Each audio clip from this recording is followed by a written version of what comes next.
Hello there. My name is Jason Perkins. I'm an attorney who specializes in Georgia workers' compensation cases. I'd like to welcome you to another episode of my Georgia workers' compensation video series. I created this series of videos because I want to provide people who've been hurt at work with helpful information about Georgia's workers' compensation law and the benefits available to them under that law.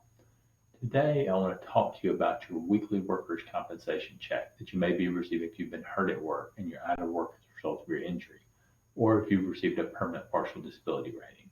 And specifically, the question I want to address today is whether you can get your workers' compensation weekly check increased or not.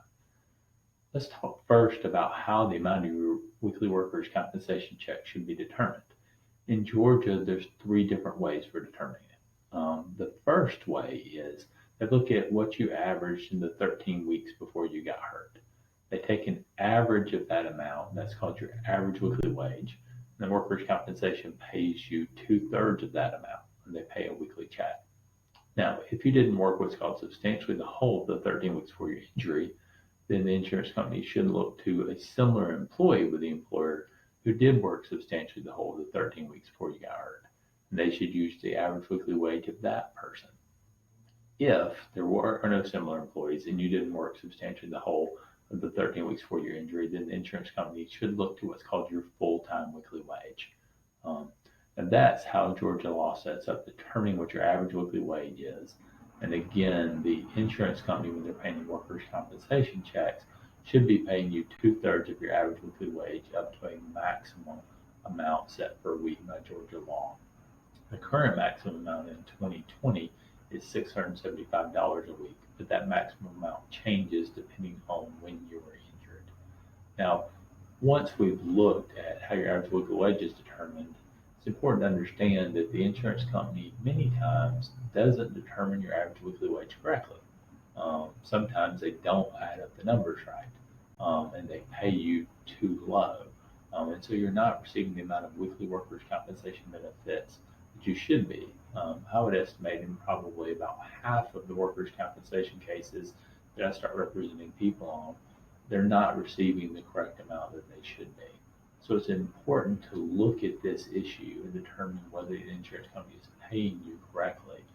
The good news is if they're not paying you correctly, even if they've been paying you incorrectly for some period of time, you can almost always get that corrected. You can go and get an agreement that the insurance company should be paying you a different amount, or if they won't agree, then you can go in front of a workers' compensation judge and get the amount corrected. Now, when this is done, you should get paid back pay amounts for the incorrect checks that you received, the difference in what you actually received and what you should have received.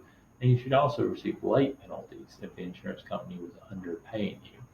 So this is something that's important to get fixed, not only for your benefits that you're going to receive in the future, but also the benefits that you should have received in the past. Um, Now, one other thing that's important to know is unfortunately, once your weekly workers' compensation check amount is actually determined by agreement, it's approved by a judge or by a judge basically deciding that issue, that can only be done once. So whatever amount is determined by a workers' compensation judge is going to be your workers' compensation check amount going forward. Because of that, it's important to make sure that it's determined correctly, that you don't agree to something that's not the correct amount, or have a judge determine based on insufficient evidence that the amount should be something different from what it really should be. I think it's important that if you think the insurance company may not be paying you the correct amount, that because it can only be determined once, that before you reach any sort of agreement or go to court, at least make sure you speak with an attorney that specializes in workers' compensation cases to make sure that you fully understand how things should be calculated, and what the correct amount probably is in your workers' compensation case. I hope you found this information about whether your workers' compensation check can be increased helpful. If you have, please let me know that. The best way you can do that is by liking this video or giving it a thumbs up. If you've got more questions about Georgia workers' compensation law, I'd encourage you to reach out to me and schedule a free consultation about your case. Speaking about the specific facts of your case can often be helpful, and I'm glad to answer some questions that you have. There's two easy ways that you can schedule a free consultation with me. The first is by calling the phone number on the bottom of the screen. The other is by reaching out to me through our website, which is www.perkinslawtalk.com, and clicking and submitting the free consultation request form that we have there, and someone from my workers' compensation team will reach out to you and schedule a consultation with you. I'd like to thank you again for watching this video today. I want to wish you the best of luck.